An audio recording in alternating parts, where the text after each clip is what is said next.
esse paciente é o RMC, masculino de 49 anos, natural e procedente de Jundiaí e desempregado há 2 anos. Então vou contar um pouco da história dele desde 2010. Ele acompanhava no hospital de Jundiaí e no ambulatório de cardiologia por uma estenose calcífica de válvula aórtica. Quando essa válvula chegou numa área de 0,7, eles optaram pela troca, colocaram uma prótese biológica em 2010. Passaram-se 4 meses depois da cirurgia, esse paciente começou a apresentar febre diária, prostração e emagrecimento. Foi internado no hospital, coletaram hemoculturas e a hemocultura veio positiva para Candida albicans e foi feito então o ecodiagnóstico de uma endocardite por Candida. Então, fizeram um tratamento com fluconazol por 6 meses para ele e, em virtude do insucesso, o paciente mantendo candidemia, mantendo culturas positivas, febre diária, optaram em julho do ano passado por colocar uma prótese aórtica metálica nele e iniciar a anticoagulação. Então trocaram a prótese, iniciaram a anticoagulação, o paciente vinha se mantendo nos alvos, porém em maio desse ano ele voltou ao mesmo hospital, novamente com quadro de febre diária, prostração, só que com a novidade que dessa vez tinha cefaleia.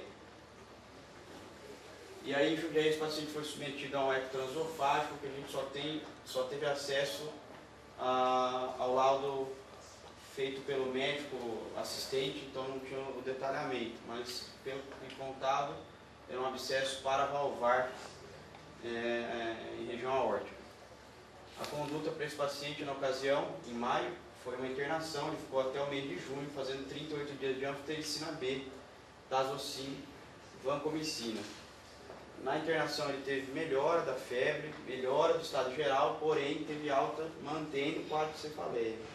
E aí esse paciente, em julho, final de julho, voltou a apresentar febre diária, procurou o hospital de Jundiaí e acabou tendo alguma intercorrência que ele desistiu de procurar atendimento por lá e resolveu vir em procura espontânea para o socorro da Unicamp.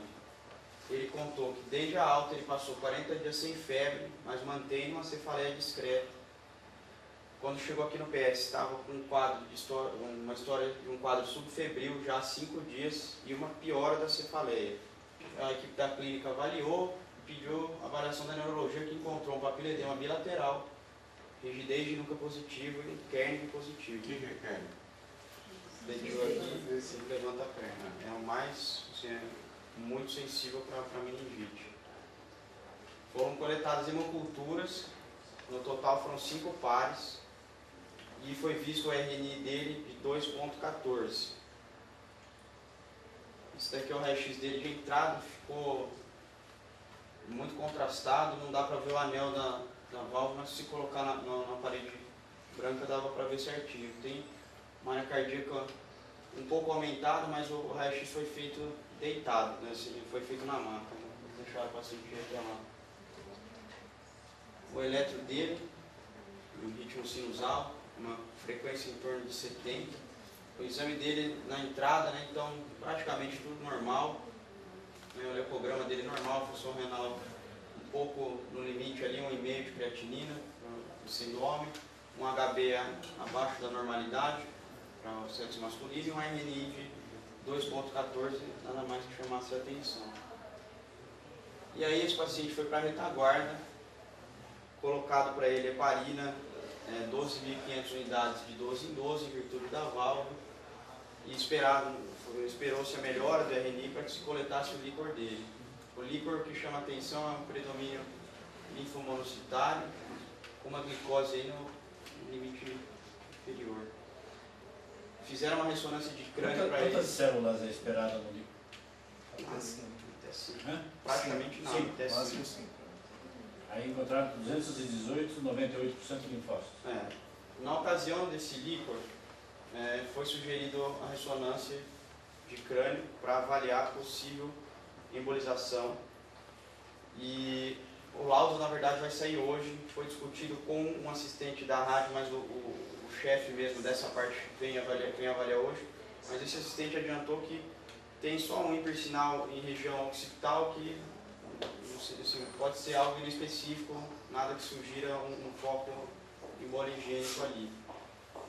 Além disso, esse paciente aqui foi submetido ao eco transesofágico, já vou colocar o laudo aqui, e a discussão para ele, a CCH, dos 5 pares, foram coletados 6 pares de hemocultura, entre os quais 5 vieram positivo para Cândida, e positivaram com menos de 12 horas, que é raríssimo para fungo. Então, a equipe do fungo mesmo. Foi proposto assim, a pesquisa do líquor, a pesquisa direta é só feita para criptococo, tem que aguardar a cultura e essa sim demora, mas a equipe da CCH acredita piamente que é cândida nesse líquido, é uma meningite por cândida. Tanto é que eles optaram por entrar com a anfotericina B liposomal, tratamento avaliado nas 6 semanas em R$100 mil aqui, já começou.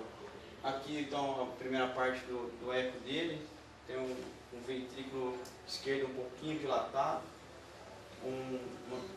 eles descrevem um ato também aumentado e fração de ejeção que foi visto aqui, normal. Deixa eu só colocar esse outro lado aqui. Aí o estudo transesofágico dele, o que foi visto foi uma imagem hipoecogênica aqui para valvar, né, em região mitro-aórtica, medindo 17 por 12 milímetros, tendo trabeculação, que ficou subentendido então um abscesso paravalvar.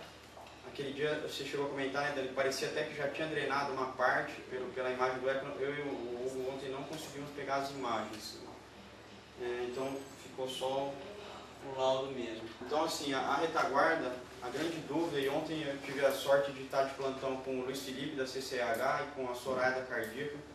A gente sentou e fez uma discussãozinha lá, e a grande dúvida é, por um lado, a equipe da clínica perguntando o seguinte: bom, a gente primeiro trata essa meningite para que na hora que for abordar a chance de reinfectar essa válvula ou aparelho seja menor. Por outro lado, a cardíaca tem essa preocupação também, mas ressalta a preocupação de que essa válvula a qualquer momento pode desabar, não só a aórtica, como a mitral também. A CCH também tem a mesma dúvida. Com quem está doente? Com a equipe da retaguarda. Não. Quem viu nós? Eu. Eu acho que é cirúrgico. Tem abscesso, tem cândida, quantidade muito grande, tem que abordar, tem que limpar essa região, né? Tirar o abscesso. Classicamente, indicações de momento cirúrgico na endocardite. Abscesso, distúrbio hemodinâmico muito importante, resistência ao tratamento, portanto, ele tem tudo. Então, é indicação cirúrgica, abrir, tirar, limpar, continuar com a anfotericina, continuar com antibiótico pesado, talvez seja a chance. Por outro lado, eu não tenho nenhuma experiência em conduzir pacientes com infecção com cândida. O interessante é que ele desenvolveu 2 endocardites sucessivas. Até onde nós sabemos, a infecção por cândida é uma infecção quase sempre pelo ato cirúrgico, por fungo. Ainda mais quando se dá 4, 5 meses após como foi a primeira endocardite. Portanto, tudo leva a crer que houve uma contaminação do material protético colocado no paciente, o que não é raro. Eu diria que é incomum, mas não é raro. No entanto, ocorreu uma segunda, ou a segunda cirurgia não fez uma limpeza completa da região, ou houve uma segunda contaminação que seria um azar muito grande. Na minha opinião, cirúrgica, porque esse paciente eu acho que não vai ter condição de recuperar-se deste abscesso, que corre o risco da prótese soltar.